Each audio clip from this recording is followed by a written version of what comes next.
from Tim Benz. He's basically like a nerd. He was bullied in his entire life. He was picked on. He's never really had to do anything hard in his life. Probably had a silver spoon in his mouth his entire life.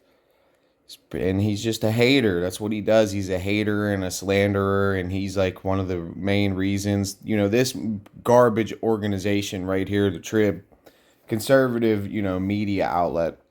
They're the main ones that push this narrative out of Pittsburgh about Mike Tomlin and how he's not good, how he's somehow mediocre. And he titled this is his latest opinion article, "You mad, bro? Too much criticism of Mike Tomlin and George Pickens, more grievances from the Packers game." I'm not mad, bro.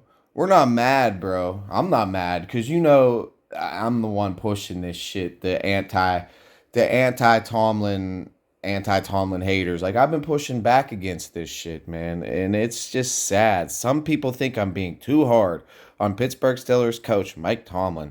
Others think the media collectively is being too hard on wide receiver George Pickens. Still others take sports writing a little too literally. Well, let's just take that sentence, Tim Benz. Sports writing literally. Sports writers are the one, but probably not you, because you'll never be put in that position to have to, vote on who gets in the Hall of Fame. But that is who votes for players to get in the Hall of Fame in baseball, in football, in hockey. That is who writes and puts players in the Hall of Fame. So you're writing against Mike Tomlin week in and week out, year after year, the slander that you put on his resume. It is straight slanderous at this point, man. There's no other way you can put it. Am I mad? No, but your opinion, everybody's entitled to their opinion, but your opinion is easily defeated with facts and logic, Tim Benz. And that's what you and Madden don't have anymore. You don't have history, you don't have facts, and you don't have logic. So it's getting to the point where I'm going to keep pushing the narrative, especially against the Trib. They're the reason we have to have affirmative action in this country. And they're the reason we need to have a Rooney Rule in the NFL, period. Point blank. Media outlets like this, conservative media outlets like this, that push a bogus narrative that somehow this man who has a .636 win-loss percentage, this man who has the highest win-loss percentage in franchise history, this man who's on pace this season to possibly finish top 11 and top 10 all-time in playoff wins and regular season wins in the history of the NFL. And he's doing it quicker than most of these people. He's on pace to pass Mike Shanahan and Bill Parcells this season. He's like 2 or 3 wins from passing Bill Parcells and Mike Shanahan. All-time wins. Has already passed Tony Dungy, has already passed Bill Cowher, and is well on his way to passing Chuck Noll, the greatest coach in Steelers franchise history, that turned the Steelers from a perennial dog shit franchise that nobody cared about, and drafted Terry Bradshaw, drafted Mean Joe Green, put the Steel Curtain together, and built the dynasty, the first dynasty the NFL has ever seen. So yes, Mike Tomlin is never going to beat Chuck Noll, and there's always Chuck Noll will always be the originator and the OG and the man of the Steelers, and created the Steelers and what the Steelers are today. And that standard, it continues to live on. We have the best record in the NFL since the 1970s, ever since that day. And the trend continues, and Mike Tomlin, all he does is win. This is a different NFL than it was in Chuck Noll's day. It just is what it is. You got social media, free agency. It's just totally different. A salary cap, which makes it a big difference in the league today. And you got everybody fighting for a piece of the pie.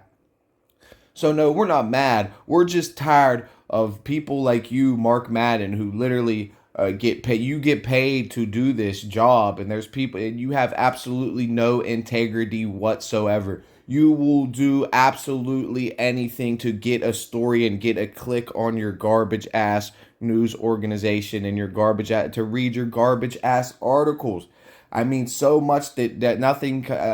George Pickens unfollows somebody on Instagram, and all of a sudden it becomes, he's unhappy. He wants to be a part of the other team. He wants to be traded, instead of actually being a journalist and you have media credentials, you have access to the locker room to where you can walk up, put a microphone right in front of the dude's fucking mouth and ask him if he has a problem. Instead, you take him unfollowing somebody on Instagram. I'm not saying this is you, but this is most of the media and the Pittsburgh media that you see, and they run with it. Somehow George Pickens is unhappy, and then you want to ask questions to build into your narrative. You're not really asking real questions. You're trying to build a narrative. But your stance, and this is just a great point to this dude, this is what it comes down to. You and Mark Madden. Your stance on Tomlin's winning record being the Nalish benchmark has turned this issue about you. You seem to be obsessed with convincing Steeler fans that they are misguided in their opinion of Coach T. If you want to mention his accomplishments may not match his reputation among the NFL, that is a journalistic opinion worth writing and reading.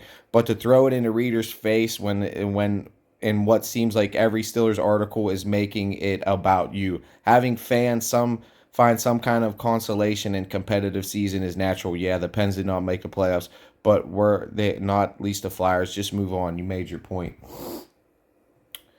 So this is what it's about. It is about you. It's about that you don't want to be wrong, especially not even so much you, Tim Benz, who's been bullied your entire life and has been picked on your entire life. So this is why you sit there at your little position at the Trib and you write garbage and you write slander and you just want to create chaos and you want to create drama out of nothing. You want to make something out of nothing, Tim Benz, because you're a hack.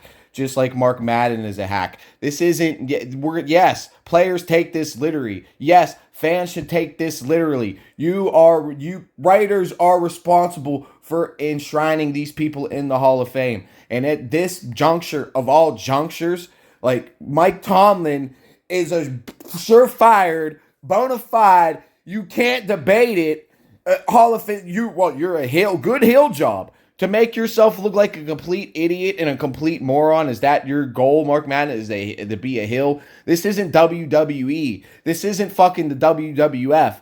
This isn't ECW. This isn't some backyard brawl that you're trying to squeeze every penny out of to watch people bash barbed wire over their face and do all kinds of sick ass weird shit. So your fat ass can try to squeeze every penny out of it. Just like your fat ass and your lame duck hack ass media tries to squeeze every little penny out of every little click. Just writing straight slander and straight garbage. Straight garbage.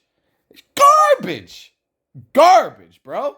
So yeah, I'm mad. I'm going to keep pushing it. I'm going to keep owning you. And I'm going to keep making you look like the stupid hacks that you are that want to call for a Hall of Fame coach's head year in and year out. Get proved wrong every single year since he's been a fucking coach, because you never said he should have been hired in the first place. This hack-ass media that said the only reason he was hired is because of the Rooney Rule, which is such a racist-ass statement to even make, but this organization prints it. Yeah, we mad, bro. We mad because we going on to Cleveland and we about to be 3-0 in the division. And then we can go on to Cincinnati and we about to be 4-0 in the division. And Cincinnati's got a must-win game tonight against the Ravens, and they're going to get that dub. And you better believe we're going to go up to Cleveland and we're going to get that dub, and we're going to be first in the AFC North when we were predicted to be last. So what else is it? What else is it other than coaching? What else can the other media analysts and people actually take pride in what they do? There's no other way you can write it, man. Mike Tomlin is a great coach. He's got everybody banded together. Even though we're getting beat, they don't give up. All 3 phases of the game, all 4 quarters, they're in it. They play, they don't give up, and they come up with the win. So that just tells me this coach got this team together. This coach got this team. It's all about us. It's all about them. It ain't about you. Because like this dude said, at this point, it's all about you, your own ego, and your own narcissism. Because it ain't about the facts, it ain't about the logic, and it ain't about the numbers. Because the numbers clearly are a Hall of Fame numbers. And he's just going to keep on stacking to it. He's just going to keep on stacking to it. I've been writing this shit for 5 years. Now it's all coming to fruition. He's going to keep on stacking on this resume by next year, the year after that, and the year after that, and the year after that. Mike Tomlin is going to be sitting there among the greatest of all time. The greatest of all time. And you can't write it any other way. You can't rewrite history. You can't rewrite history. You can cherry pick it. You can pop out this stat and pop out this stat and pop out Zach Taylor's record the past 20 games, Tomlin's records the past 20 games, and somehow try to spin it that Zach Taylor, who has a career win-loss percentage, has never won a Super Bowl, is better than Mike Tomlin. But he's sitting down there last in the division with a stacked roster, and Mike Tomlin's sitting looking down at them like, what's up, bro? And they're about to be sitting on top looking down at the Ravens with a stacked franchise quarterback, stacked roster. Supposed to win the Super Bowl. Cleveland's supposed to win the Super Bowl. I don't know how many years their roster's been so stacked. They're supposed to win a Super Bowl. They haven't done shit. And we're going to go in there and we're going to fuck Cleveland up. And this is a must-win game tonight for Cincinnati that they're going to get that dub. So Pittsburgh, by the end of this week, is going to be looking up. Everybody's going to be looking up to Pittsburgh. That's what they're going to be doing. Everybody's going to be looking up to Pittsburgh in the AFC North after this week. And then what are you going to say? Tim Benz? Ain't good enough, right? He just ain't good enough. He's mediocre, right? That's just mediocre, right? He's mid. He sucks. Hire John Gruden. That's what we should get. John Gruden, a fucking racist who has a career mediocre record. Hey, that's a good idea. That's what will change I'll turn the franchise around, right, Tim Benz? You little nerd. Hit the like, hit the subscribe button.